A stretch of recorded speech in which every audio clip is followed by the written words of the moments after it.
শুনেছি সুন্দরী মেয়েদের গলায় তিল থাকে, তোমারও নিশ্চয় আছে। Let me check. সুদর্শন যুবকী গলায় হাত দেওয়ার আগেই পিছিয়ে যায় মাধুর্য। ভয় ও লজ্জায় সামনের মানুষগুলোর সামনে চোখ মেলাতে পারে না সে। সামনে সুদর্শন যুবকটি তার দিকে 2 ধাপ এগিয়ে আসে। যুবকটির পেছনে তার বন্ধুরা হাসিতে ফেটে পড়েছে। এবার ব্যাপক রাগ হচ্ছে মাধুর্যের। রেগে মেগে হাত বাড়িয়ে এসে বলে ওঠে, আমার ওড়না ফেরত দিন। আমার বাড়ি ফিরতে লেট হয়ে যাচ্ছে। লেট তো হওয়ার কথা ছিল না, মিস। কথাটা বলে থেমে যায় যুবকটি। নিজের ঠোঁটে হাত বুলিয়ে বলে, মিস কি? কি জানো? কি জানো? ও ইয়েস, মিস মাধুর্য। নামের সাথে চেহারার বেশ মিল আছে বলতে হবে। মাধুর্য নিজেকে শান্ত করার চেষ্টা করছে। ইউনিভার্সিটির সিনিয়র এরা। নির্জন রাস্তায় সন্ধে হয়ে আসছে। মাধুর্য বুঝতে পারছে এরা ভালো কথার মানুষ নয়। সেই সুদর্শন যুবকটি মাধুর্যের দিকে হেলে পড়তেই 2 ধাপ পিছিয়ে যায় সে। যুবকটি ঠোঁট উল্টে বলে ওঠে, বিলিভ মি, এভাবে তোমায় রাস্তায় আটকাতাম না যদি সকালবেলা আমাদের চোখ ফাঁকি দিয়ে ক্লাসে চলে না যেতে। এই অরুণ হোসেনের র্যাগিং থেকে তুমি বেঁচে পালাবে তা কি করে হতে দিই বলো? অরুণ কথাগুলো আওড়াতে ব্যস্ত ছিল। সেই সুযোগে হুট করে মাধুর্য নিজের ওড়না টান মেরে নিজের কাছে নিয়ে এসে এক দৌড় মারে। থতমত খেয়ে যায় অরুণ। মেয়েটা 1 সেকেন্ডেই যেন হাওয়া। সেও পিছু নেয় মাধুর্যের। সেই সঙ্গে তার বন্ধুরা। এইসব কারণেই বড়লোকের ছেলেদের একদমই পছন্দ করে না মাধুর্য। বুদ্ধি হওয়ার পর থেকেই ওর ভিতরে এই ধারণা একা একা জন্মেছে। ওর ধারণা, বড়লোকের ছেলে বা রাজা রাজকুমার স্বার্থপর হয়, তারা অহংকারী হয়। তাই তাদের থেকে দূরত্ব বজায় রাখবার চেষ্টা করে মাধুর্য। ওর মনে বড়লোকদের প্রতি অজস্র ঘৃণা। মাধুর্য, তার পুরো নাম মাধুর্য চৌধুরী।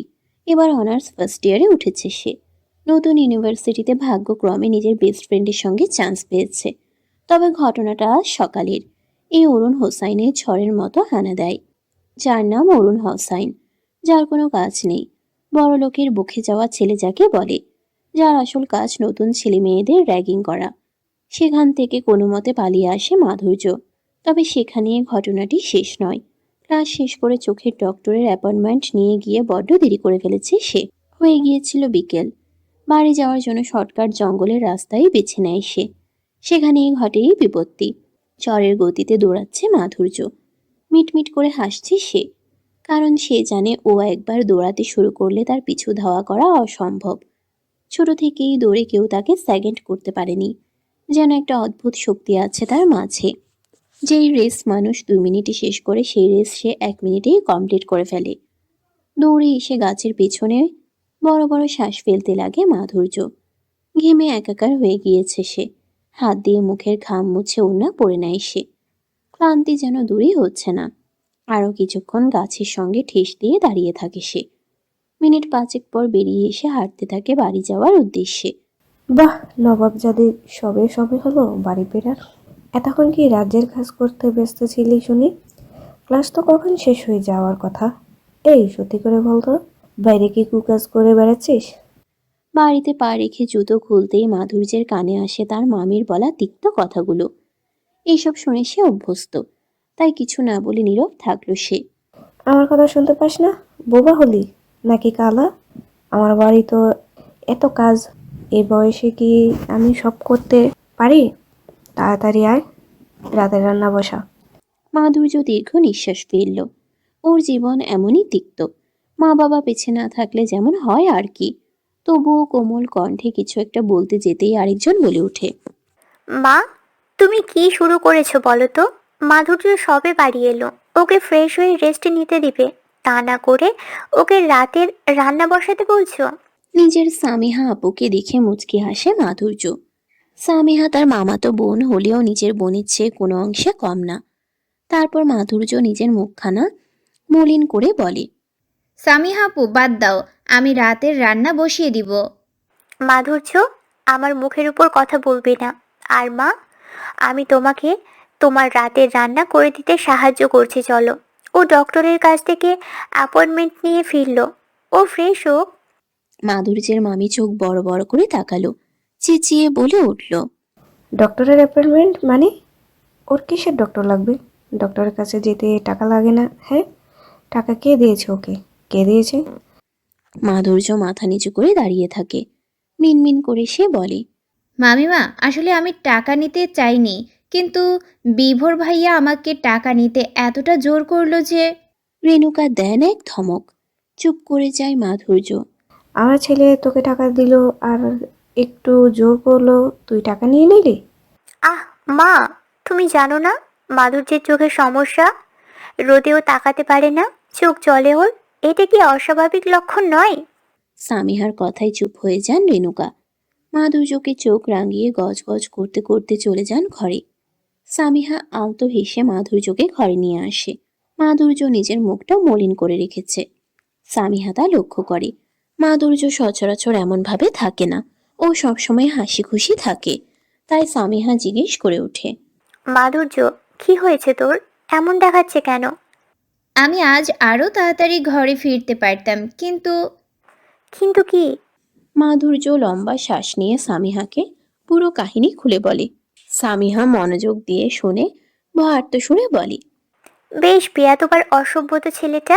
কালকে তুই সরাসরি ইউনিভার্সিটিতে গিয়ে কমপ্লেন দিবি হেড অফিসে, নয়তো এরা এমন করতেই থাকবে। মাধুর্যের কপালে ভাঁজ পড়ে। সামিহার হাত ধরে বলে, সেটাই তো আমি বলছি, কালকে ইউনিভার্সিটিতে যেতে হবে, আর ডক্টর আমাকে ইউনিভার্সিটি টাইমেই যেতে বলেছে। আমি বলছি কি আপু, কাল ডক্টরের না যাই, অন্যদিন যাব। সবে সবে ইউনিভার্সিটি স্টার্ট করেছি। সামিহা নিজের হাত ছাড়িয়ে নেয়। কড়া গলায় বলে ওঠে, একদম না। মাধুর্য, তোর চোখের সমস্যা, ব্যাপারটা সিরিয়াসলি দেখ। কালকে ক্লাসে না গেলে কিচ্ছু হবে না, তুই ডক্টরের কাছে আগে যাবি। সামিহার কড়া গলা শুনে হেসে দেয় মাধুর্য। সে হাসির সাথে মাধুর্যের মাধুর্যতা উপচে পড়ে আশেপাশে। ঝংকার তোলা হাসি আশেপাশের দেওয়ালে লেগে আবারও প্রতিধ্বনি হতে থাকে। মাধুর্য জানে তার সামিহা আপু তাকে ধমক দিতে পারে না, তাই তার এত হাসি। সামিহা মাধুর্যের গাল টিপে দিয়ে ঘর থেকে বেরিয়ে যায়। তারপর ফ্রেশ হয়ে নেয় মাধুর্য। টাওয়াল নিয়ে মুখটা মুছতে মুছতে জানালার পাশ দিয়ে যায় সে। তখনই তার উপর পড়ে পূর্ণিমার চাঁদের আলো। চাঁদের দিকে তাকিয়ে স্থির হয়ে পড়ে সে। মাধুর্যের চোখটা চাঁদে আটকে যায়। এগিয়ে গিয়ে দাঁড়ায় জানালার কাছে। এক হাত থেকে পড়ে যায় টাওয়াল। তার বড় বড় আঁখি জোড়া দিয়ে ঘোর লাগা দৃষ্টিতে চেয়ে থাকে। চাঁদের আলো তার গায়ের রং পাল্টে দিতে চাইছে যেন। উজ্জ্বল থেকে উজ্জ্বলতর হয়ে উঠছে মাধুর্যের চোখ মুখ। আশেপাশে যেন ছড়িয়ে পড়েছে তার উজ্জ্বলতা। একবারও চোখের পলক ফেলেনি সে। আস্তে আস্তে মাধুর্যের অজান্তে তার চোখের মনির রং পাল্টাতে শুরু করে। সবুজ হয়ে যায় চোখের মনির রং। আলোতে স্পষ্ট হয়ে ফুলে তার শরীরের প্রতিটি সবুজ রঙের রগ। সেটা মাধুর্যের অজানা। এটা নতুন কিছু নয়। চাঁদের দিকে তাকাতেই মাধুর্য যেন অন্য জগতে প্রবেশ করে। মাথা ঝিমঝিম করতে থাকে। এমনটা কেন হয় আদৌ সে জানে না, কিন্তু কিছু একটা আছে যা ওকে সবার থেকে আলাদা করে। চাঁদ কালো মেঘে ঢেকে যাওয়ায় হুঁশ ফেরে মাধুর্যের। সেই সময় পেছনে কারো কণ্ঠ শুনে ঘুরে তাকায় সে। মাধুর্য, শোন না, এখন তুই কোন ফেস ওয়াশ ইউজ করিস বল না। দেখ, আমি ফেস প্যাক লাগিয়ে বসে আছি, তাও আমার স্কিন কেমন ডার্ক ডার্ক লাগে, আর তোর স্কিন স্বর্ণের মতো চকচক করে। কিভাবে এসব করিস বল না। সানিয়ার বোকা বোকা কথা শুনে হেসে দেয় মাধুর্য। সানিয়া হচ্ছে রেণুকার ছোট মেয়ে। বিভোর, সামিহা আর সানিয়া তিনজনই মাধুর্যের মামির ছেলে মেয়ে। মামা মারা যাওয়ার পর বিভোর চাকরির মাধ্যমে সংসার চালায়। বিভোরের টাকায় বেশ ভালোভাবেই চলে তাদের সংসার। কিন্তু মাধুর্য যেন তার মামিমার গলার কাটা। কিন্তু মাধুর্য কিছুই বলতে পারে না, কারণ তার যাওয়ার কোনো জায়গা নেই। কি হলো বল না, কি ফেস ওয়াশ দিস? আমার ফেস ওয়াশ ওয়াশরুমে আছে, যা গিয়ে নিয়ে। ঠোঁট উল্টিয়ে ওয়াশরুমে চলে যায় সানিয়া। ৪৯ বছর তো হলো, আর কত? আমার ছেলে তো এখনো সেই ঘুমন্ত অভিশাপ থেকে মুক্তি পেল না। কোথায় সে?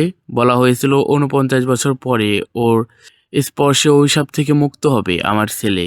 এখনো হলো না কেন? রক্ত ভর্তি গ্লাস ছুঁড়ে ফেলে দেয় প্রলয় সিনহা। রাগে ফুঁসতে থাকে। চোখের রং পাল্টে যায়। অপর পাশ থেকে ছুটে আসে তার ভাই প্রণয় সিনহা। শান্ত করার চেষ্টা করে তার বড় ভাইকে। শান্ত হও প্রলয় ভাই, ধৈর্য ধরো। ধৈর্য ও অপেক্ষা আমাদের বংশের প্রধান গুণ। আমাদের অপেক্ষা করতে হবে। কিসের অপেক্ষা? এতগুলো বছর করলাম, আর কত করব?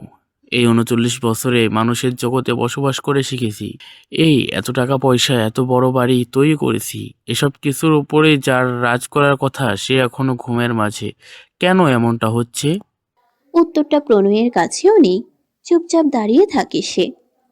প্রলয় অসহায় ভঙ্গিতে বলে, আমি জানি আমার ছেলে কিছু করেনি, ও শুধু শুধু অভিশাপ পেয়েছে। আমি বিশ্বাস করি না ও সব এমন করতে পারে। বিশ্বাস করা আর না করতে তো কিছু যায় আসে না পোলাই ভাই। আপনার ছেলে সত্যিই বিশ্বাসঘাতকতা করেছিল, সেটা মেয়েটা দেখেছে। যন্ত্রণায় কাতরাতে কাতরাতে শেষ হয়ে গিয়েছিল মেয়েটা। আফসোস করতে করতে কথাগুলো বলে উঠে পেছন থেকে প্রণয়ের স্ত্রী রাইমা। প্রণয় ইশারায় তার স্ত্রীকে থামতে বলে, কিন্তু সে তো যা বলার বলে ফেলেছে। কিন্তু প্রলয় রাইমার কথায় কর্ণপাত করে না। তৃষ্ণা পেয়েছে তার। ট্রেতে থাকা রক্ত ভর্তি আরেকটা গ্লাস নিয়ে ঢক ঢক করে রক্ত পান করে ক্ষান্ত হয় প্রলয়। বিছানায় উবু হয়ে শুয়ে আছে অরুণ। তার মুখে লেগে আছে হাসি। এই হাসির কারণ একমাত্র মাধুর্য। তার চোখের সামনে ভেসে উঠছে মাধুর্যের মাধুর্যময় মুখটা। এক দেখাতেই মেয়েটা তার মনকে অস্থির করে তুলেছে। না করার কোনো কারণ নেই। মাধুর্যের নামের সঙ্গে তার চেহারায় কতটা মিল ফুটে উঠেছে তা শুধুমাত্র যারা ওকে দেখেছে তারাই বলতে পারবে। মাধুর্যকে দেখে প্রথমে যেখানে দৃষ্টি আটকে যাবে সেটা হলে মাধুর্যের চোখ। সাধারণ মানুষের চোখের চেয়ে বড় বড় তার চোখ জোড়া। যেন তার মুখশ্রীতে চোখ জোড়াই অনেকখানি স্থান দখল করে ফেলেছে। চোখের কোটরে রয়েছে বড় বড় কালো মণি। অন্যদের চোখের মণি পুরোপুরি কালো হয় না, ঘোলাটে হয়। তবে মাধুর্যের চোখের মণি সম্পূর্ণ কালো রঙের। টান টান ফর্সা ত্বক আর চিকন তার ঠোঁট জোড়া। চুল পুরো কালো নয়, লাল লাল ভাব আছে চুলে। তার এই রূপ যে কোনো পুরুষকে আকর্ষণ করতে সক্ষম। অরুণত পুরুষ, তাই প্রথম দেখাতেই মাধুর্যের প্রেমে কাত হয়ে গিয়েছে সে। মাধুর্যের প্রেমে নাকি তার চেহারার প্রেমে, তাও বুঝতে পারছে না অরুণ। রূপবতী কন্যা, তোমাকে প্রথম দেখাই তো এমন মন বয়ে দিয়েছ প্রেমের বন্যায়। হ্যাঁ, কি করা যায় এখন? আনমনে কথাটা বলে হাসি অরুণ। আজ ইচ্ছে করে মাধুর্যের ওড়না টেনে নিয়েছিল সে, যাতে মাধুর্যের রাগটুকু দেখতে পারে। রাগে নাকি লজ্জায় তার গাল লাল হয়ে গিয়েছিল সেটা মাথায় ঢুকছে না অরুণের। তবে তার বেশ ভালো লাগছিল। বাড়তি কিছু বলার আগেই মেয়েটা ঝড়ের গতিতে চলে গেল। কেন? একটু দাঁড়ালে কি হতো? অন্ধকার এক ঘরে কাতরাচ্ছে এক সুন্দরী রমণী। তার গায়ে অদ্ভুত পোশাক। পেটে ঢুকে গেছে তলোয়ার। যে তলোয়ার বেয়ে পড়ে যাচ্ছে তার তাজা রক্ত। সেই সঙ্গে চোখ বেয়ে পড়ে যাচ্ছে পানি। তার উপর পড়ছে চাঁদের আলো। চাঁদের আলো পড়া ব্যতীত জায়গায় চারিদিকে অন্ধকার। মেয়েটি দেখতে পাচ্ছে তার প্রিয় মানুষটির অবয়ব, যে কিনা নিষ্ঠুরের মতো হেসে চলেছে। তার মন কি কাঁদছে না প্রেয়সীর জন্য? মেয়েটি আটকা আটকা গলায় বলে, তুমি এমনটা কি করে করতে পারো আমার সাথে? ব্যাস একবার তুমি বলো এসব মিথ্যা। তুমি আমাকে তলোয়ার দিয়ে আঘাত করনি। বিশ্বাস করো, আমি সব ভুলে যাব।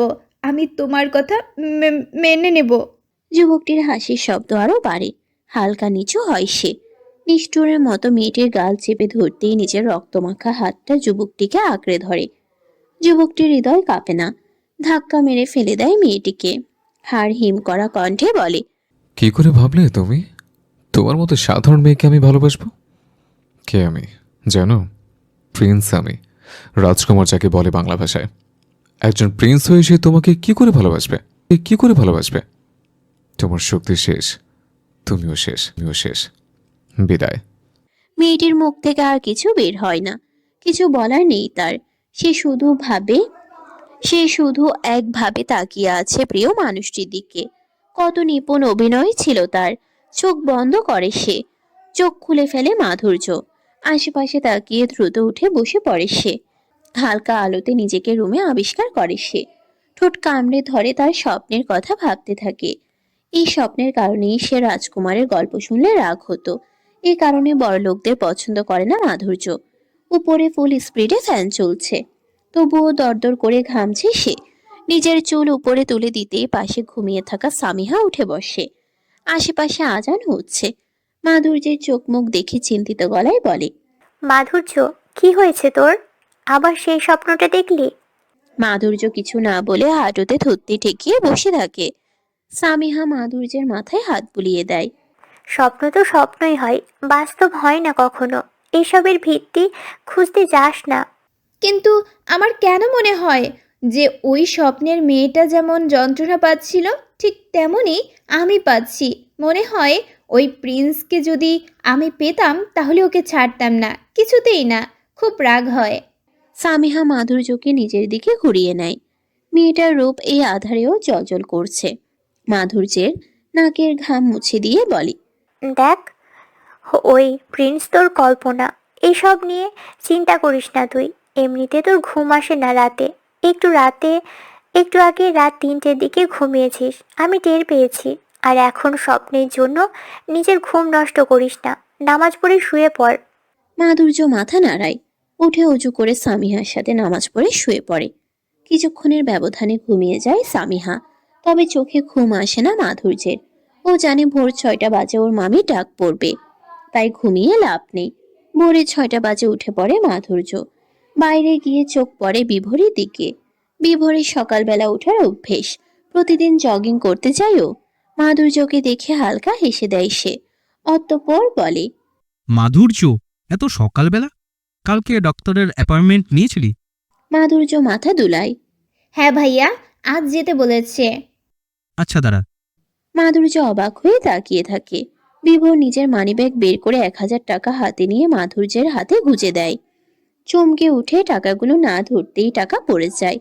মাধুর্য না বোধক মাথা নাড়িয়ে বলে, বিভোর ভাইয়া, কাল তো তুমি টাকা দিয়েছিলে, আজ টাকা দেওয়ার কোনো দরকার নেই, আমার কাছে আছে টাকা। বিভোর টাকা তুলে আবারও মাধুর্যের হাতে গুজে দেয়। আমি জানি তুই মায়ের জন্য টাকা নিতে চাইছিস না। মা জানবে না, চিন্তা করিস না। জাস্ট টাকাটা নে, এটা আমার আদেশ। কি আর করার, টাকাগুলো নেয় মাধুর্য। সেগুলো জায়গায় রেখে হাঁটা দেয় রান্নাঘরের দিকে।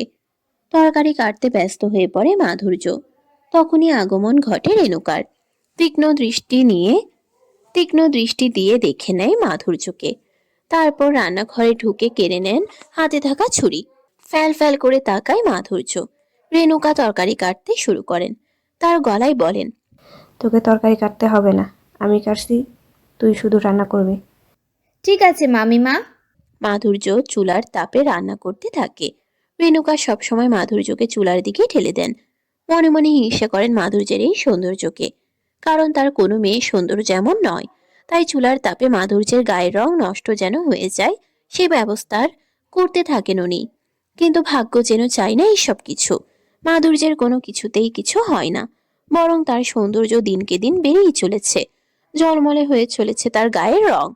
সকাল প্রায় 8:30। তাড়াহুড়ো করে রেডি হচ্ছে মাধুর্য। তার বেস্ট ফ্রেন্ড কবিতা দাঁড়িয়ে আছে হাইওয়েতে। ও নাকি বাড়িতে আসবে না। রেণুকার খিটখিটে মেজাজ অসহ্য লাগে কবিতার, তাই আসবে না সে। দ্রুত পায়ে রেডি হয়ে সে সামিহাকে বলে উঠল। আমি আসছি সামিহা আপু।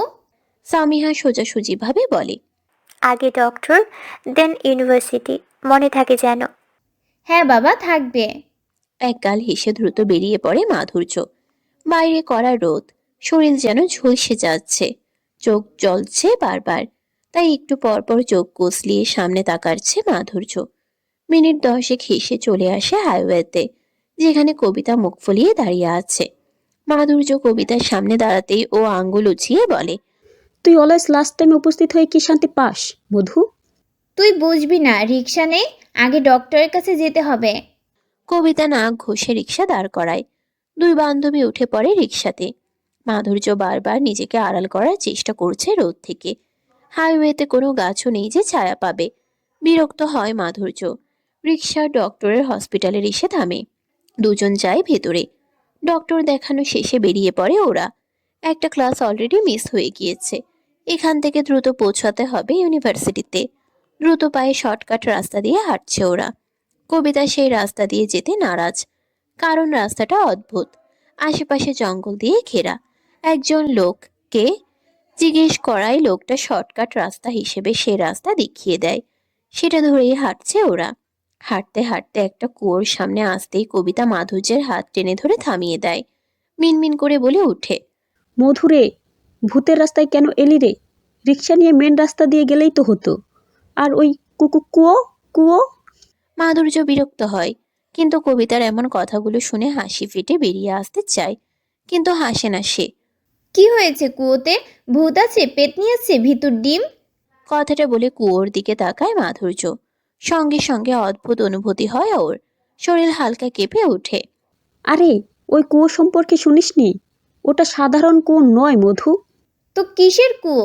আমি তো অসাধারণ কিছুই দেখতে পাচ্ছি না।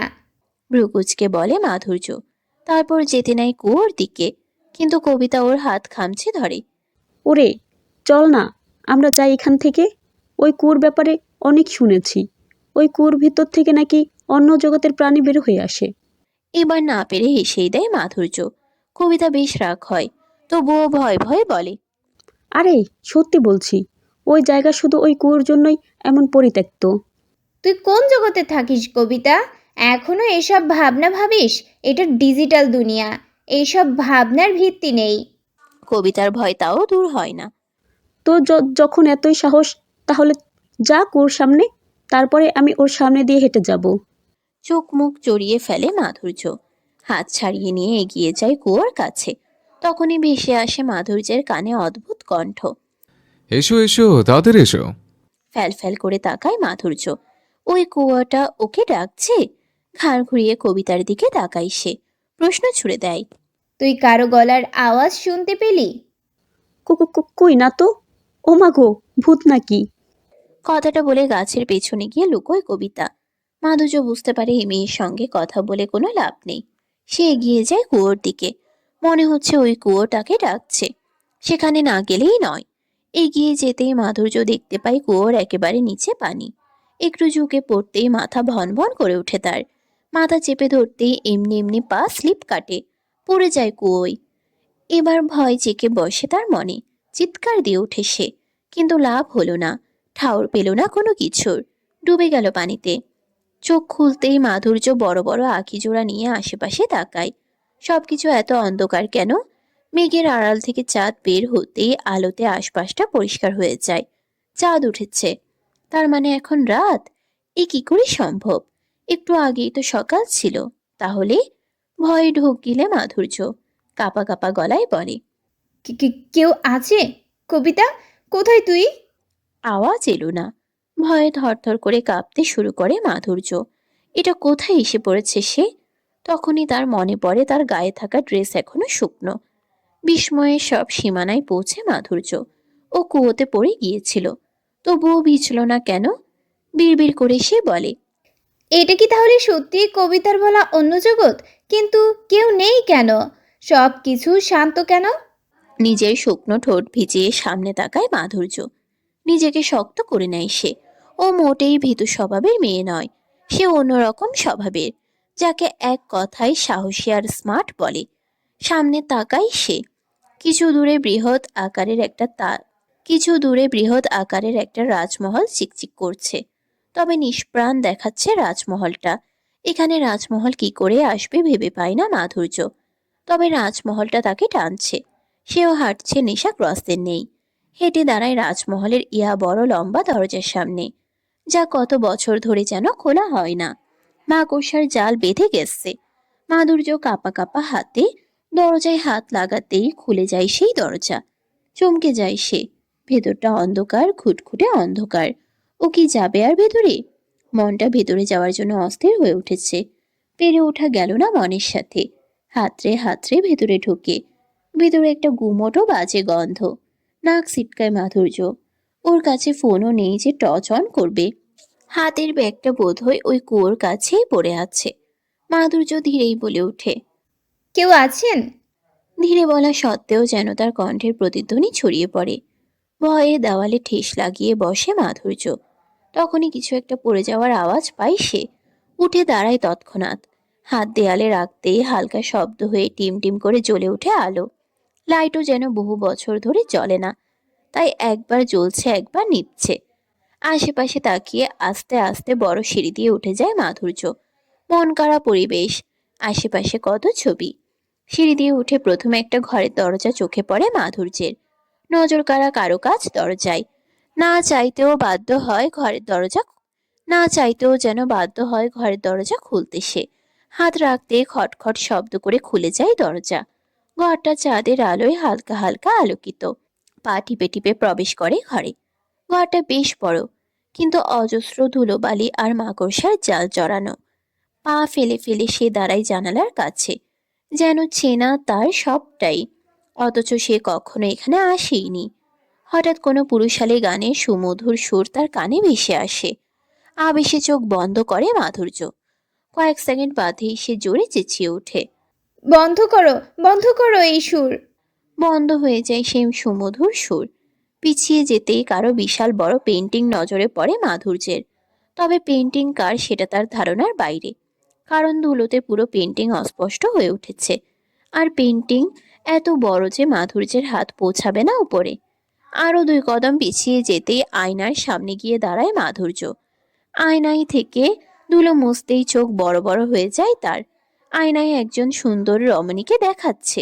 এটা তো সেই রমণী যাকে ও স্বপ্নে কাতরাতে দেখে। ও এখানে কি করে এলো? আয়নায় তো ওর প্রতিচ্ছবি দেখানোর কথা। ভয়ে গলা শুকিয়ে আসে মাধুর্যের। চিৎকার দিয়ে উঠে চোখ মুখ খিচে মিটিমিটি চোখ খুলে দেখে এবার তারই প্রতিচ্ছবি দেখাচ্ছে। বোকা বনে যায় মাধুর্য। সবকিছু কেন রহস্যময়ী এখানে? মাথা চক্কর দিতেই নিজের অবস্থান থেকে সরে যায় মাধুর্য। তার পায়ে আঘাত লাগে কোনো বস্তুর সাথে। পড়ে যেতে নেয় সে। তার হাত গিয়ে পড়ে কোনো শক্ত কিছুর উপর। ফিরে তাকায় মাধুর্য। অদ্ভুত অনুভূতি খেলে যায় তার মনে। তার শ্বাস প্রশ্বাস ঘন হয়ে আসে। পিছনে কফিন দেখে যেমন ভয় তাকে জেঁকে ধরেছে, ঠিক তেমনি একটা অদ্ভুত অনুভূতির ঢেউ খেলছে, যে অনুভূতি প্রথমবার হচ্ছে তার মনে। ভয়ে হাত সরিয়ে ফেলে মাধুর্য। ও ঠোঁট জোড়া তিত্তির করে কাঁপছে। কফিনটা একা একা খুলে যায়। হাত পা ঠান্ডা হয়ে আসে মাধুর্যের। পোশাক খামছে ধরে দাঁড়িয়ে থাকে সে। মনে মনে দোয়া জপতে থাকে। এ কোন দুনিয়ায় এলো সে? কফিনটা আস্তে আস্তে খুলতেই ঘামতে শুরু করে মাধুর্য। কথা বলার সব শক্তি হারিয়ে যায়। কফিন ভর্তি ছোট ছোট সাপ কোনো ব্যক্তিকে পেঁচিয়ে ধরে আছে, যার কারণে ব্যক্তির মুখ অবধি দেখা যাচ্ছে না। মুখ খুলে জোরে চিৎকার দিয়ে ওঠে মাধুর্য। সাপ সাপ সাপ! এক মুহূর্তও দেরি করে না মাধুর্য। ও সাপে বড্ড ভয় পায়। ঝড়ের গতিতে বাইরে বেরিয়ে যায় সে। দৌড়ানোর সময় পড়ে যায় তার গলা থেকে সাদা রঙের ওড়নাটি। মাধুর্যের সেসবে খেয়াল নেই, যেন হাজার বোল্টের শক খেয়েছে সে। রাজমহলের বাইরে এসে বড় বড় শ্বাস ফেলতে থাকে মাধুর্য। এখনো চোখের সামনে ভেসে ওঠে সাপের দৃশ্যটি। কাঁপতে কাঁপতে মাথার দুপাশে হাত রেখে চোখ মুখ খিচে চিৎকার দেয় সে। কফিন ভর্তি সাপ একটু একটু করে সরতে থাকে। অনাকাঙ্ক্ষিত ব্যক্তিটির হাত দেখা যায়। ধবধবে ফর্সা কোনো পুরুষালী হাত স্পষ্ট হয়ে ওঠে। চোখ মেলে তাকায় সে মানুষ। চোখের মনি নীল রঙের থাকলেও আস্তে আস্তে সবুজ বর্ণে পরিণত হয়। হাত পা ঝাড়া দিতেই সাপগুলো ছিটকে পড়ে যায়। বিষবিহীন সাপ ছিল সেগুলো। উঠে বসে সেই ব্যক্তি। সবুজ চোখ স্বাভাবিক হয়ে নীল রঙে পরিণত হয়। নীল চোখের মণি, কপালে রাজমুকুট জাতীয় কিছু, জোড়া ভ্রু, নাকের উপর ছোট্ট তিল, গালে হালকা দাড়ি, প্রশস্ত চেহারার অধিকারী। সব মিলিয়ে আকৃষ্ট করার মতো পুরুষটি। কফিন থেকে বের হয়ে উঠে দাঁড়ায় সে। ঘড়ির দিকে তাকায়। হালকা গোলাপি আভায় আবৃত ঠোঁট জোড়া দিয়ে কিছু একটা বিড়বিড় করতে থাকে। ঘড়ি চলছে, তার মানে সময় চলতেই শুরু করেছে। কারণ অভিশাপ মুক্ত হয়েছে। অভিশাপ দেওয়ার সময় তো ঘড়ির কাঁটা বন্ধ ছিল। এ রাজ্যের সময় থেমে গিয়েছিল। তাহলে কি 49 বছর পেরিয়ে গেছে? চোখ স্থির হয়ে যায় তার। তার চোখে ভাসতে থাকে এক যুবতীর প্রতিচ্ছবি। মুখে ফুটে ওঠে তার হাসি। তার প্রেয়সী কি ফিরে এসেছে? কথা মতো সে ছাড়া এই অভিশাপ কাটাতে পারত না কেউই। কোথায় সে? আশেপাশে শূন্য দৃষ্টিতে তাকায় ব্যক্তিটি। কাউকে দেখতে পায় না। ফ্লোরে তাকাতেই তার নজর আটকে যায় একটা সাদা ওড়নায়। কয়েক ধাপ হেঁটে গিয়ে এক হাঁটু গেড়ে ওড়নাটি হাতে নিতেই যেন বৈদ্যুতিক তরঙ্গ বয়ে যায় তার শরীরে। ঝাঁকুনি দিয়ে ওঠে ব্যক্তিটির সর্বাঙ্গ। অস্পষ্ট কণ্ঠে বলে ওঠে, সে কি এসেছিল আমাকে মুক্ত করতে? প্রেয়সী ভাবনা? চোখ খুলে মাধুর্য নিজেকে কুয়োর কাছে দেখতে পায়। অবাক হয়ে তাকায় সে। আকাশের দিকে তাকায়। এখন তো দিন। সূর্য গাছের উপর দিয়ে চিকচিক করছে। মাথা থেকে হাত সরায় মাধুর্য। ও কি এতক্ষণ স্বপ্ন দেখছিল? না, ও সবকিছু অনুভব করেছে। গলায় হাত দেয় মাধুর্য। গলায় ওড়না না পেয়ে চকিতে তাকায় সে। ওড়না নেই। আশেপাশে খুঁজেও যখন ওড়না পায় না, তখন মনে পড়ে ওর রাজমহল থেকে দৌড়ে বেরিয়ে আসার কথা। তাহলে সবটা কি সত্যিই ছিল? ও সত্যি অন্য দুনিয়ায় চলে গিয়েছিল? কিসের দুনিয়া ছিল সেটা? জানা হলো না মাধুর্যের। গাছের দিকে তাকাতেই দেখে ঠক ঠক করে কাঁপছে কেউ গাছের আড়ালে। এগিয়ে গিয়ে কবিতার কাঁধে হাত রাখতেই চমকে চিল্লিয়ে সরে যায় কবিতা। মাধুর্য বিরক্ত হয়ে বলে ওঠে। আরে আমি মাধুর্য। স্বস্তির নিঃশ্বাস ছাড়ে কবিতা। মাধুর্য গভীর চিন্তায় মগ্ন। কি হয়েছিল ওর সাথে সে নিজেও জানে না। কাঁধে ব্যাগ তুলে নেয় সে। কবিতা মাধুর্যের গালে হাত রেখে বলে, তুই না কুয়োতে পড়ে গিয়েছিলি, বের হলি কি করে, তাও এক্কেবারে শুকনো অবস্থায়? তোকে পড়তে দেখে ছোট্টখাটো হার্ট অ্যাটাক হয়ে গিয়েছিল। আমি তোকে বলেছিলাম এসব জায়গায় আসিস না। ঠিকই বোধহয় বলেছিস। চল এখন তাড়াতাড়ি ক্লাসে যেতে হবে। কুয়োর দিকে আনমনে তাকিয়ে কথাটা আওড়ায় মাধুর্য। কবিতার চোখ বড় বড় করে বলে ওঠে। তোর ওড়না কোথায়? অপ্রস্তুত হয়ে পড়ে মাধুর্য। আমতা আমতা করে বলে, জানি না, কুয়োতে পড়ে গেছে মনে হয়। সমস্যা হবে না, কোটি পরে আছি তো, কিছু হবে না, চল। দ্রুত পায়ে হেঁটে চলে যায় মাধুর্য ও কবিতা। মাধুর্য যাওয়ার সময় বারবার ফিরে তাকায় কুয়োর দিকে। কিছু আছে ওই কুয়োতে, যা ওকে বারবার টানছে। কিন্তু ও যা যা দেখলো সব কল্পনা নাকি বাস্তব তা মেলাতে পারছে না মাধুর্য। মাধুর্য ও কবিতা ইউনিভার্সিটিতে পৌঁছাতে পৌঁছাতে একটা ক্লাস শেষ হয়ে যায় প্রায়। তখন দলে দলে সব ক্লাস থেকে বেরিয়েছে সবাই।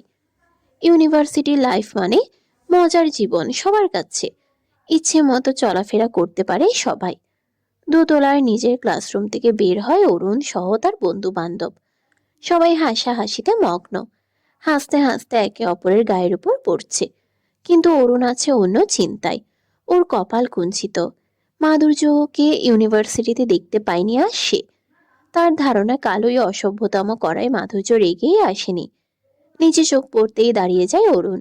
মাধুর্য এসেছে। গার্ডেন পেরিয়ে হেঁটে আসছে। আরে অরুণ, তোর কি হয়েছে বলতো? আজ কেন মজা করছিস না? চুপচাপ আছিস? নতুন মুরগি বলি দেওয়ার জন্য খুঁজছিস নাকি? অরুণের এক বন্ধু প্রশ্ন করেও এটার উত্তর সে পায় না। সবাই ফিসফিস করে অরুণের এসব রহস্য উদ্ঘাটনের চেষ্টা চালাতে থাকে। তৎক্ষণাৎ অরুণ বলে ওঠে, তোরা থাক, আমি আসছি। এক প্রকার হম্বি তম্বি হয়ে চলে যায় অরুণ। তার বন্ধুরা বোকা বনে যায়। তখন তারা তাকায় মাধুর্যের দিকে। তারপর একে অপরের দিকে দাঁত কেলিয়ে চিল্লিয়ে বলে ওঠে। ওহো, এই ব্যাপার। সবাই হাসাহাসি করে। কেউ কেউ সিটি বাজায়। ওরাও যায় অরুণের পেছন পেছন। গার্ডেন পেরিয়ে মূল বিল্ডিং এর প্রবেশ করতেই একজন মানুষ হুট করে সামনে দেখে চমকে যায় মাধুর্য এবং কবিতা। মাধুর্য এমনিতেই চিন্তিত ছিল, তাই বেশি চমকায় সে। এভাবে অরুণের আগমন পছন্দ করেনি সে। সমস্যা কি আপনার? আচমকা মেয়েদের রাস্তা আটকান কেন? আজও কি কালকের মতো অসম্মান করার স্বাদ জেগেছে? সানগ্লাস খুলে টি শার্টের গলায় সানগ্লাস ঝুলিয়ে দেয় অরুণ। নিজের ব্রাউন কালার করা চুল এপাশ ওপাশ নাড়াতে নাড়াতে বলে, মিস মাধুর্য, আপনার কি মনে হয়? না না, আপনার নামের সঙ্গে যেমন চেহারার মিল রয়েছে, তেমনই কথাবার্তাতেও মিল থাকা উচিত। Sorry, I don't understand. Arun হালকা ঘাড় নিচু করে ঝুঁকে পড়ে মাধুর্যের দিকে। অস্বস্তিতে সরে যায় মাধুর্য। আই মিন, তোমার কথাতে একটু মাধুর্য মেশানো যায় না? না, যায় না। আপনি যেমন আমি ঠিক তেমন ব্যবহার করছি আপনার সাথে।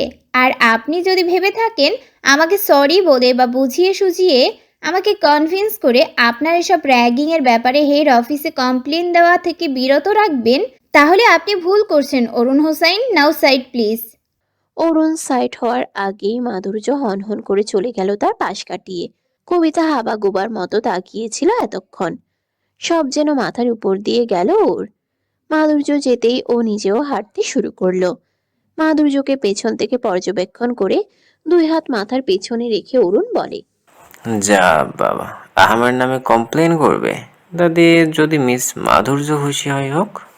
মাধুর্যের চলা পর্যবেক্ষণ করতে থাকে সে। অরুণ বিড়বিড় করে বলে ওঠে, জাস্ট একবার পিছনে তাকাও, আই তাকাও তাকাও। মাধুর্য হাঁটতেই থাকে। একবার পিছনে তাকাও। মাধুর্য তাকায় না। অবশেষে সিঁড়ি দিয়ে ওঠার আগে ঘাড় ফিরিয়ে পিছনে তাকায় মাধুর্য। তবে ওর চোখে বেশ রাগ, সেটা স্পষ্ট। তাতে কি, অরুণের ইচ্ছে পূর্ণ হয়েছে। সে হাত মুঠো করে বলে। Yes yes. মাধুর্য এক নজর তাকিয়ে বিড়বিড় করে বলে, জাস্ট ইম্পসিবল অ্যান্ড বাস্টার্ড বয়। সেদিনের অদ্ভুত ঘটনার কেটে যায় প্রায় 1 মাস। অবশেষে ভুলতে বসেছে এসব ঘটনা মাধুর্য। নিজের দৈনন্দিন জীবন নিয়ে ব্যস্ত থাকে সে। ভুলেও কোনো দিন আর সেই রাস্তায় পা বাড়ায়নি। কিন্তু কোথাও একটা ইচ্ছে রয়ে গেছে সেখানে যাবার। মন যেন বলে ওই জায়গায় সঙ্গে কোনো টান আছে। তবুও যায় মাধুর্য। এক প্রকার জোর করেই বিষয়গুলো ভুলে গিয়েছে সে। অন্যদিকে অরুণ বিভিন্নভাবে ইমপ্রেস করবার চেষ্টায় রয়েছে মাধুর্যকে। কিন্তু মাধুর্যের মনে যত ঘৃণা অরুণের মতো ছেলেদের প্রতি, সেই ঘৃণা যেন কখনোই কাটিয়ে উঠবার নয়। এই 1 মাসে মাধুর্য নিজ থেকে কখনোই অরুণের সঙ্গে কথা বলেনি। শুধুমাত্র 2 থেকে 3টে বাক্য উচ্চারণ করেছে অরুণের সামনে। সেটা হলো, সামনে থেকে সরুন, আমি ক্লাসে যাব, আমার সামনে আসবেন না। এই কয়টা বাক্য শুনতে শুনতে ক্লান্ত অরুণ। ওর মতো একজন সুদর্শন যুবককে কি করে মাধুর্য উপেক্ষা করছে সেটাই ভেবে পায় না অরুণ। মাধুর্য, যা তো গিয়ে ছাদে কাপড়গুলো শুকাতে দে। আর হ্যাঁ, বালিশগুলোও নিয়ে যাস, রোদে দিতে হবে। ইউনিভার্সিটিতে যাওয়ার জন্য রেডি হচ্ছিল মাধুর্য। রেণুকার এমন আদেশে থেমে যায় সে। খানিকটা জোরে বলে, মামিমা, বলছিলাম যে আমি তো রেডি হচ্ছি, আর রোদ বাইরে তো। কথাটা শেষ করবার আগেই রেণুকা তড়িঘড়ি করে ছুটে আসেন। পেছন পেছন আসে সানিয়া। ধমক দিয়ে রেণুকা বলে উঠেন, তুই যাবি না তো কে যাবে? সামিহা নাকি সানিয়াকে যেতে বলেছিস? আমার মেয়ের স্কিন কালো হয়ে গেলে তখন কি হবে? খালি সব সময় কাজ না করার ছুতো খুঁজিস, তাই না? যা সাদে। মাধুর্য আর কিছু বলতে পারে না। রেণুকা ভেঙচি কাটেন। হাত ভর্তি বালিশ সহ কাপড় নিয়ে উপরে ওঠে। কড়া রোদে কাপড় শুকোতে দিতে থাকে মাধুর্য। তাকাতেই পারছে না সে। চোখ যেন ঝলসে যাবে। বালিশ রাখতে গিয়ে ওর চোখে পড়ে তার হাতের দিকে। হাত লাল হয়ে যাচ্ছে। হাত নাড়তে থাকে মাধুর্য। থাকা যাচ্ছে না আর। মুখও পুড়ে যাচ্ছে মনে হচ্ছে। দ্রুত পায়ে নিচে নেমে যায় সে। ঘরে এসে আয়নার সামনে দাঁড়িয়ে নিজের লাল মুখ আর হাত দেখতে থাকে মাধুর্য। তখনই ওয়াশরুম থেকে শাওয়ার নিয়ে বের হয় সামিহা। মাধুর্যকে এখনো বাড়িতে দেখে বলে ওঠে, মাধুর্য, এখনো ইউনিভার্সিটিতে যাস? কথা শেষ হতে না হতেই ওর চোখ পড়ে মাধুর্যের লাল চোখ মুখের দিকে। দ্রুত পায়ে এগিয়ে এসে মাধুর্যের গালে মুখে হাত দেয় সামিহা। এই অবস্থা কেন তোর? কি হয়েছে? সামিহার কণ্ঠে অস্থিরতা। মাধুর্য নিজেকে ছাড়িয়ে নিয়ে তাড়াহুড়ো করে বলে, এমনি বাইরে রোদে ছাদে গিয়েছিলাম তাই আপু, আমি আসছি, অলরেডি অনেক লেট হয়ে গেছে রে, এবার ক্লাস শুরু হয়ে যাবে। তাড়াহুড়ো করে বের হতে নিতেই সামিহা মাধুর্যের হাতে ছাতা ধরিয়ে দেয়। বাইরের রোদ, তাহলে ছাতা নিয়ে যা, আবার সমস্যা হবে। মাধুর্য মিষ্টি হেসে ছাতা নিয়ে বেরিয়ে যায়। সামিহা মাথার চুল মুছতে মুছতে বেরিয়ে বসে পড়ে। মাধুর্যকে নিয়ে চিন্তা হয় ওর। সামিহার মা ওকে যেভাবে অশান্তি দেয়, এক মুহূর্ত বসে দম ফেলতে দেয় না। এসব নিয়ে চিন্তা হয় ওর। সামিহা কত আটকাবে নিজের মাকে। মাধুর্যকে অপমান করার ছুতো খুঁজতে থাকেন রেণুকা। কিছু একটা করার দরকার মাধুর্যের জন্য। দীর্ঘ শ্বাস ছাড়ে সামিহা। আজ মেন রাস্তায় গাড়ি না পাওয়ায় খানিকটা বিব্রত হয় মাধুর্য। মেন রাস্তায় গাড়ি না থাকা অস্বাভাবিক বিষয়। তার মধ্যে ওর বাড়ির রাস্তার দুপাশে খানিকটা জঙ্গলের মতো। মাধুর্যর মাথার উপর ছাতা ধরে হাঁটছে মাধুর্য। বারে বারে হাতের ঘড়ি দেখছে সে। কবিতা আগেই চলে গিয়েছে আজ, তাই ওকে একা একা হাঁটতে হচ্ছে। মনে মনে গাড়িওয়ালাগুলার গোষ্ঠী উদ্ধার করে ফেলছে মাধুর্য। আজও আবার বেরিয়েছে, তাও রোদের ভিতরে। ওকে বারবার বলে রেখেছি কয়েক মাস বাড়িতে থাকতে। রোদের মাঝে তো আমাদের সমস্যা হয়, শক্তি কম আসে। তার ওপর এতে বছর জ্ঞান না থাকায় ওর শক্তি অনেকখানি কমে এসেছে। ওর বাইরে না বের হয় ভালো। তুমি আটকাতে পারলে না রাইমা? প্রলয় করা গলায় কথাগুলো বলেন। রাইমা শান্ত গলায় বলে, সে ছেলে কি কারো কথা শুনে? ও হন্যি হয়ে খুঁজে বেড়াচ্ছে সেই মেয়েটাকে, যে ওকে অভিশাপ থেকে মুক্ত করেছিল। এত বছর পর নিজের ছেলেকে পেয়ে আবার হারাতে না হয়। আমরা ভ্যাম্পায়ার, কোনো সাধারণ মানুষ নই। আমরা নিশাচর প্রাণী, সেটা তো ওকে বুঝতে হবে। থমথমে কণ্ঠে কথাটা বলে টেবিলে ঘুষি মারেন প্রলয়। হ্যাঁ, প্রলয় সহ প্রলয়ের পুরো পরিবার ভ্যাম্পায়ার। প্রলয় সিনহা ভ্যাম্পায়ার রাজ্যের রাজা ছিলেন। এক রহস্যময় ঘটনাতে রাজ্য সহ তার ছেলে রাজকুমারের উপর অভিশাপ পড়ে। সে অভিশাপ কাটাতেই ৪৯ বছর লেগে যায়। আজও তাদের মনে পড়ে সেই রহস্যময় রাতের কথা। সেই ঘটনা ভোলার নয়। রাস্তায় সবাই উপস্থিত আছে? অনুভব কোথায়? একটু পরেই রেল শুরু হবে। চিন্তিত সুরে বলে কথাটা রিহান। আশেপাশে সবার কপালে ভাঁজ। সবার পক্ষ থেকে কার রেসিংয়ে অংশগ্রহণ করবে অনুভব সিনহা। প্রলয় সিনহার একমাত্র ছেলে অনুভব সিনহা। সে নিজেও একজন ভ্যাম্পায়ার, তার বন্ধুরাও ভ্যাম্পায়ার। তাদের মাঝে একজন বন্ধু জোহান বলে ওঠে, আরও 2 মিনিট বাকি আছে। আর অনুভবের তো অভ্যেস রাইট টাইমে উপস্থিত হওয়া। চিন্তা করিস না, এসে যাবে। কথাটা বললেও চিন্তার ভাঁজ যায় না ওদের কপালের উপর থেকে। অপর পক্ষের একজন সিনহাকে বলে ওঠে, কোথায় তোমাদের অনুভব? আমাদের কার তো রেডি আছে, আর 1 মিনিট রেস্ট তো শুরু হয়ে যাবে। এই রেস্টের জন্য আমরা এই মেন রোড খালি করিয়েছি। সে আসছে তো নাকি ভয় পেয়েছে? কথাটা বলে হুহা করে হেসে ওঠে অপর পক্ষের লোকজন। সিনহা রেগে কিছু বলবার আগে একটা স্পোর্টস কারের আগমন ঘটে। ব্ল্যাক রঙের স্পোর্টস কার দ্রুত ধেয়ে আসছে। রিহান সহ সবার মুখে হাসি ফুটে ওঠে। সে এসেছে। জোহান ঘড়ি দেখে বলে, রাইট টাইম। গাড়িটা এসে থামে রেড লাইনের দাগের একেবারে সামনে। গাড়ির জানালার কাঁচ আস্তে আস্তে খুলে যায়। ভেতরে দেখা যায় এক সুদর্শন যুবককে, যার ঠোঁটে কিলার স্মাইল লেগে আছে। সানগ্লাস চোখ থেকে খুলতেই ভেসে ওঠে নীল চোখজোড়া। এই সুন্দর পুরুষটি হলো অনুভব সিনহা। রেহান দ্রুত বলে ওঠে, অনুভব, তুই এমন কেন বলতো? আমরা তো ভেবেছিলাম তুই আসবি না। লাস্ট টাইমে এন্ট্রি দেখে চানে পানি এলো ইয়ার। অনুভবের হাসি প্রশস্ত হয়। বাম পাশের দাঁতগুলো চকচক করে ওঠে। Last time entry, this is the style of অনুভব সিনহা।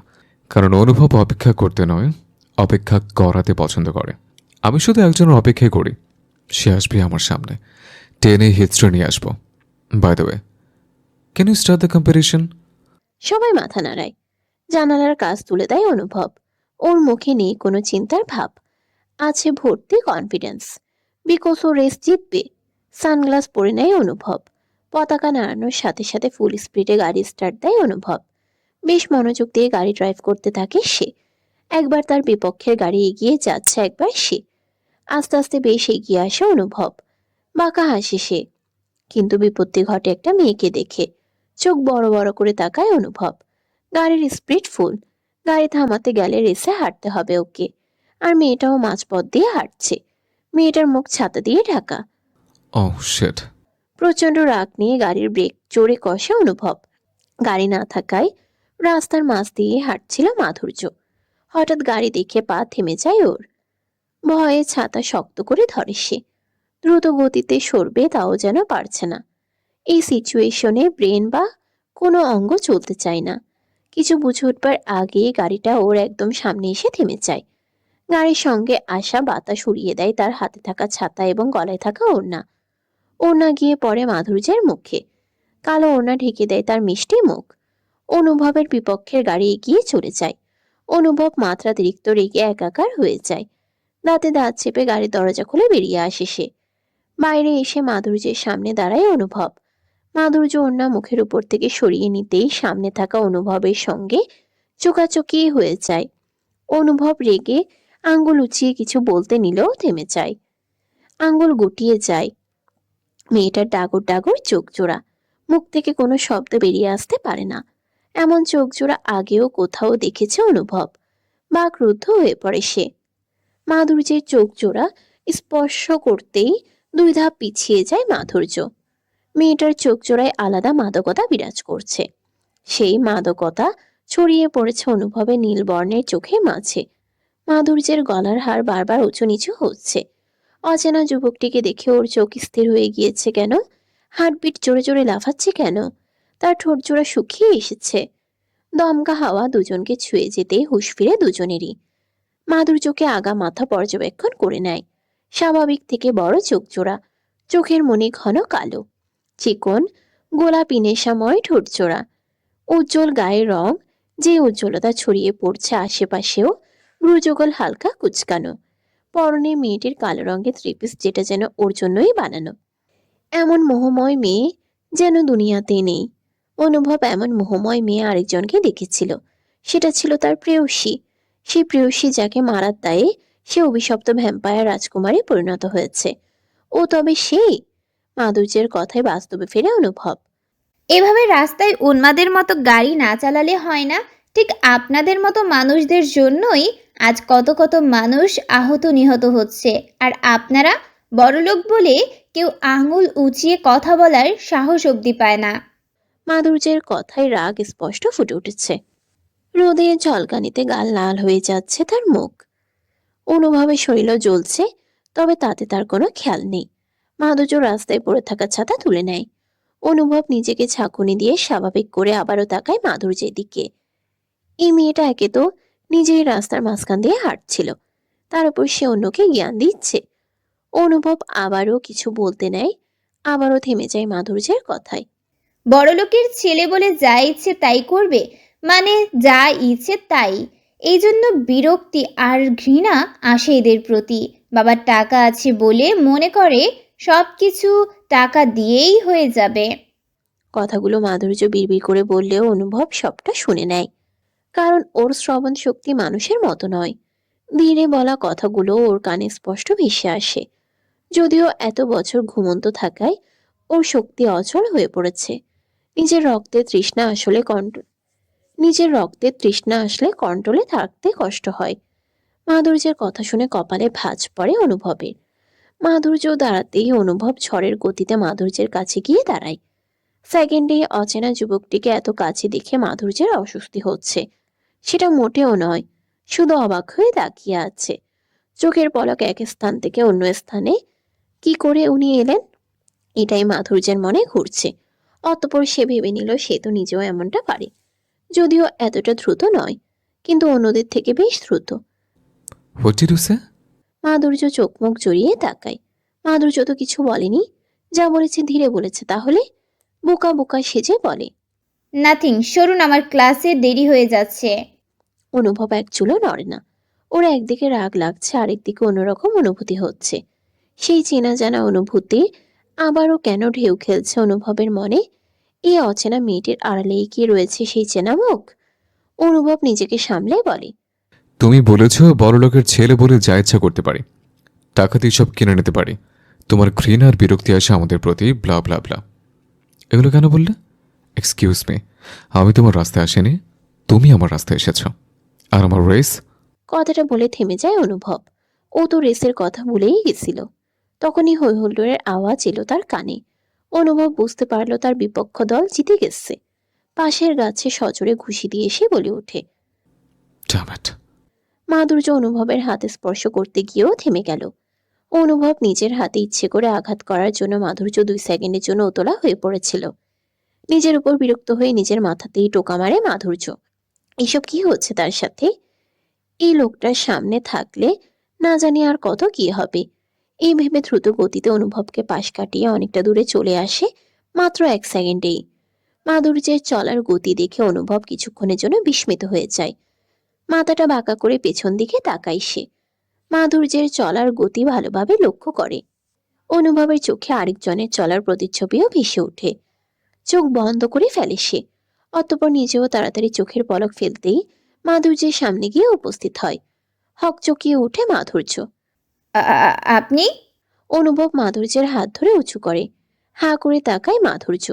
দুজনের শরীরের শিরার মাঝে যেন বিদ্যুৎ বয়ে যায়। মাধুর্য আর অনুভব কিছুটা দূরে ছিটকে যায়। দুজনে চোখ জোড়া বড় বড় করে দুজনের দিকে তাকায়। এটা কি ছিল? অনুভব নিজের হাতের দিকে তাকায়। সে হাত দিয়ে মাধুর্যের হাতে স্পর্শ করেছিল সে।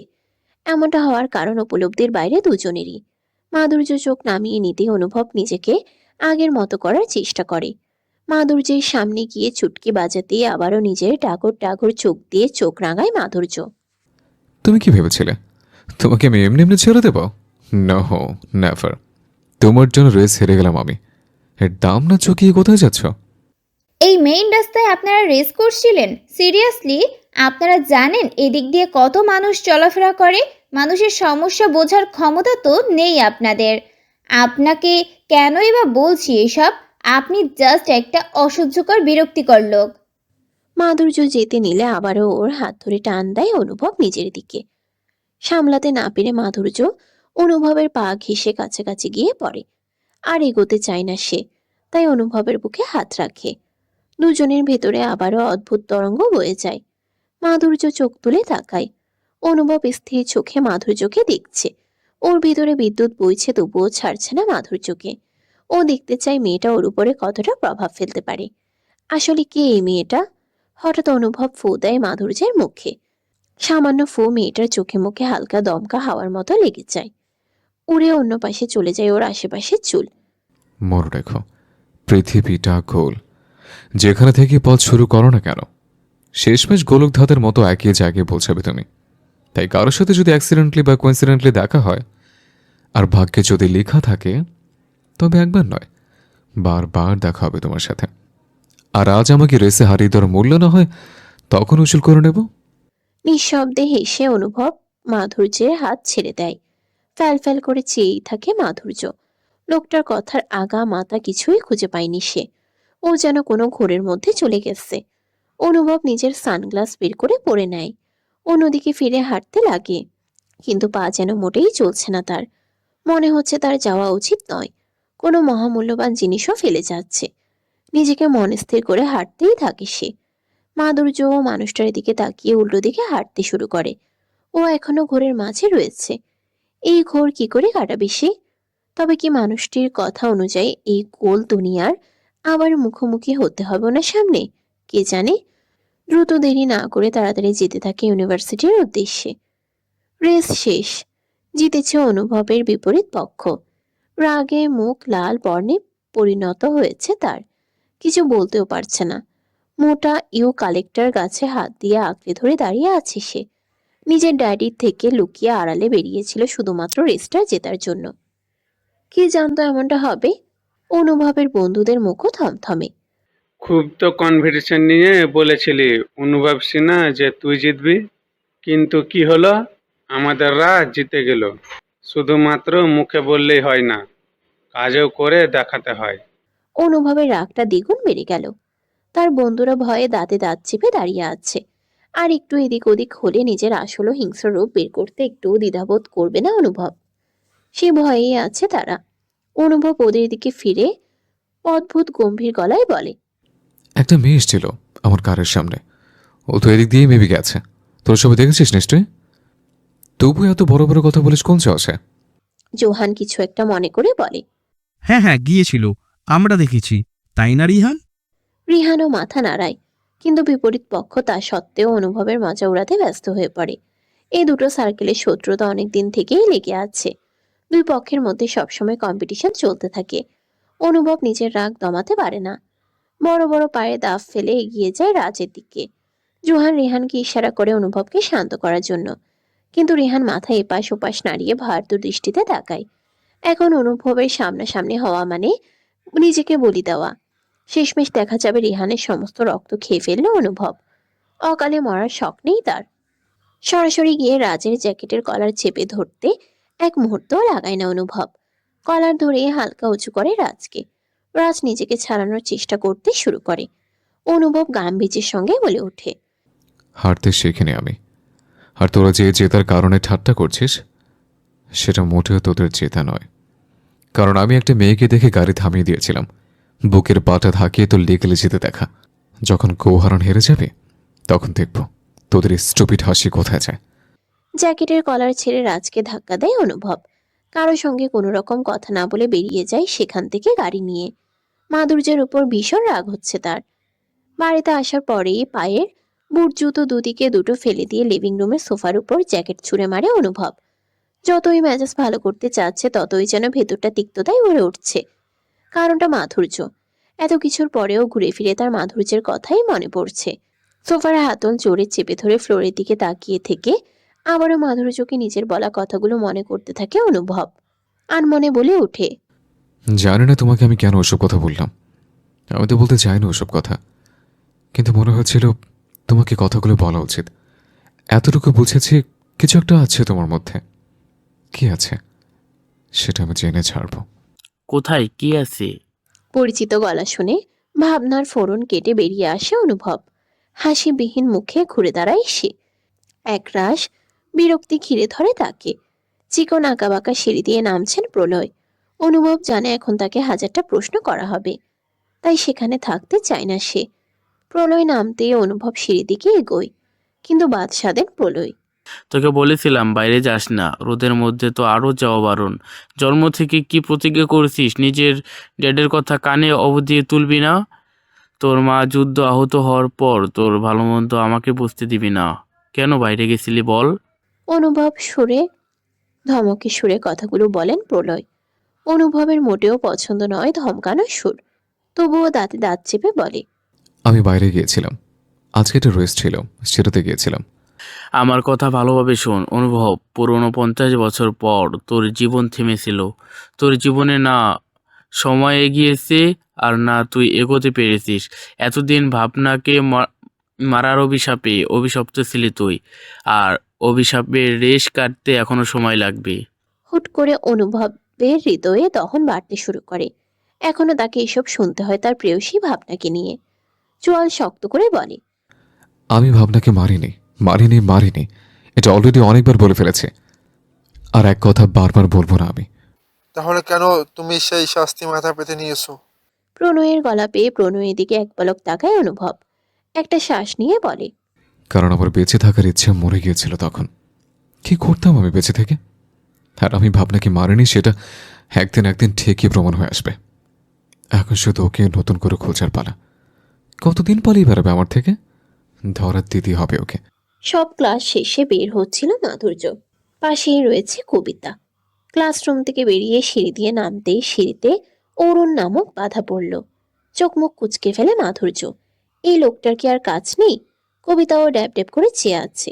এই 1 মাসে অন্তত এতটুকু সে বুঝেছে অরুণ মাধুর্যকে বেশ পছন্দ করে ফেলেছে, কিন্তু মাধুর্যের রিজেক্ট করার হিসেব মিলাতে পারে না সে।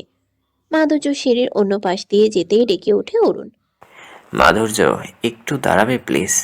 না চাইতেও দাঁড়ায় মাধুর্য, কারণ এটা অভদ্রতা হবে। পেছন ফিরে তাকাতেই অরুণ প্রশ্ন ছুড়ে দেয়, আমাকে এত অপছন্দ করার কারণ কি বলা যাবে? সব কিছুর কারণ লাগে না, কিছু কিছু জিনিস অকারণেই হয়, আর আমি সব কিছু সবাইকে বলতে পছন্দ করি না। মাধুর্যের কথার জবাবে কি বলবে ভেবে পায় না অরুণ। আসলে মেয়েটা এমনভাবে কথাগুলো ঘুরিয়ে ফিরিয়ে বলে যে উত্তর দেওয়ার মতো কোনো ভাষা পাওয়া দুষ্কর হয়ে পড়ে। তবে অরুণও আজ প্রতিজ্ঞাবদ্ধ। ও আজ মাধুর্যের সঙ্গে বন্ধুত্ব করেই ক্ষান্ত হবে। হাত বাড়িয়ে মাধুর্যের হাতটা স্পর্শ করে তরুণ। হাত ধরতেই মাধুর্যের কি যেন হয়। এই অনুভূতিটাও অন্যরকম, যেন এটা ঠিক নয় বা ঠিক হচ্ছে না। হাত ছাড়িয়ে নিতে চাইলেও পারে না সে। কণ্ঠে রাগী ভাব ফুটিয়ে তুলে বলে, মেয়েদের পারমিশন ব্যতীত স্পর্শ করতে নেই, জানেন না? অরুণ হাসে, খানিকটা সময় হেসেই বলে ফেলে, পারমিশন নিতে চাইলেও তুমি কি কখনো এই হাত ধরার পারমিশন দিবে আমায়? মাধুর্য চুপ করে থেকে অন্যদিকে ফিরে তাকায়। তার চুপ থাকা দেখে অরুণ আবারও বলে, আই নো তুমি পারমিশন দিবে না, অজ্ঞতার হাত ধরেছি। আমি মানছি সেদিন ওই অসভ্যতামি তোমার মনে দাগ কেটেছে, বাট তার মানে আমাকে অত্যন্তই খারাপ ছেলে ভেবে বসো না। বিরক্ত হয়ে তাকায় মাধুর্য। নিজের প্রশংসা নিজে কি করে করছে অরুণ, সেটাই তার ভাবনায় আসছে না। তবে নিশ্চুপই থাকে সে। ওকে, তোমাকে আমি আমার ভালো লাগাটা অ্যাকসেপ্ট করতে বলছি না, বাট লাইক ইউ। আমাকে একটা সুযোগ তো দাও, আমরা বন্ধু হিসাবেও তো থাকতে পারি, তাই না? কিন্তু আপনি আমার সিনিয়র, আমাদের মাঝে বন্ধু। মাধুর্যের কথার মাঝে থামিয়ে দেয় অরুণ। আজকাল বন্ধুত্বের বয়স দেখে হয় না, just give me one chance. এই ছেলের কথা না মানলে যে হবে না সেটা বুঝে যায় মাধুর্য, তাই মুখে একটা জড়ো হাসি ফুটিয়ে তুলে বলে, ঠিক আছে, আমি আপনার সাথে বন্ধুত্ব করতে রাজি। মুখে খুশির ছিলিক দিয়ে ওঠে অরুণ। খুশিতে জড়িয়ে ধরতে গিয়েও থেমে যায় সে। জিহবা কেটে বলে, সরি। মাধুর্য অরুণের মুখভঙ্গিতে না পেরে হেসে ফেলে ফিক করে। তার হাসির আওয়াজ চারিদিকে ঝংকার তুলছে যেন। এই মুক্ত ভরা হাসি কারো কাছে এই মুক্ত ভরা হাসি কারোর সাথে মিলে যায়। অরুণ মনে করার চেষ্টা করেও মাথায় আসে না, তাই সেদিকে মাথা ঘামায় না সে। হাসি থামিয়ে দেয় মাধুর্য অরুণের চাহনি দেখে। অস্বস্তি ঘিরে ধরে তাকে। তাহলে আজ আসি, চল কবিতা। পিছন দিকে ঘুরে সজোরে সিঁড়ি থেকে নামতে থাকে মাধুর্য। ওর বেগ দেখে কিছুক্ষণ তাকিয়ে থাকে অরুণ। মাধুর্য আর কবিতা একটু পরেই ওর চোখের আড়াল হয়ে যায়। কলেজ থেকে বেরিয়ে ধীরে ধীরে হাঁটছে দুই বান্ধবী। মাধুর্য খামখেয়ালি হয়ে হাঁটছে, সামনের দিকে তাকিয়ে কিছু একটা ভাবছেও। ওর ভাবনায় এখনো সকালে দেখা হওয়া ওই অদ্ভুত লোকটি। তাকে মন থেকে ধাক্কা মেরে বের করে দিতে চেয়েও পারছে না মাধুর্য। এমন তো কখনো হয় না। অরুণকে 1 মাস দেখার পরেও এমন হয়নি, বরং অরুণ ওর অস্বস্তি সৃষ্টির কারণ। তাহলে অচেনা লোকটির ক্ষেত্রে এমন কেন হচ্ছে? এমন সময় তাকে নিজের বাহু দিয়ে আলতো ধাক্কা মারে কবিতা। ভিংচি কেটে বলে, কোন প্রেমিকের কথা ভাবছিস বলতো? কবিতার উদ্ভট কথায় মোটেও চমকায় না মাধুর্য। কবিতার হঠাৎ এসব উদ্ভট কথায় অভ্যস্ত সে। মাধুর্যের ধারণা এই মেয়েটার জন্য উদ্ভট কোনো সময়ে উদ্ভট কোনো সময়ে হয়েছিল। ওর উপর থেকে নিচ পর্যন্ত সব অদ্ভুত। বিরক্তির শ্বাস ফেলে মাধুর্য বলে, আমার যদি কোনো প্রেমিক থাকতো তাহলে সবার আগে তুই জানতিস, তাই লজিক ছাড়া কথাবার্তা বলবি না। ওহো, অরুণ তবে কে? পুরো 1 মাস তোর পিছু পিছু ঘুরঘুর করেছে, কেসটা কি রে? চোখ গরম করে তাকায় মাধুর্য। সঙ্গে সঙ্গে কবিতা ভীতু চোখে তাকিয়ে বলে, আমি তো ভুলেই গিয়েছিলাম অরুণ তোকে পছন্দ করে, কিন্তু তুই তো করিস না। তাহলে অরুণ তোর মজনু, তবে তোর লায়লা হওয়ার এখনো বাকি। আমি ওই অরুণ হোসাইনের কথা ভাবছি না এই মুহূর্তে। ওর কথা ভাবলেও কেমন জানি লাগে আমার।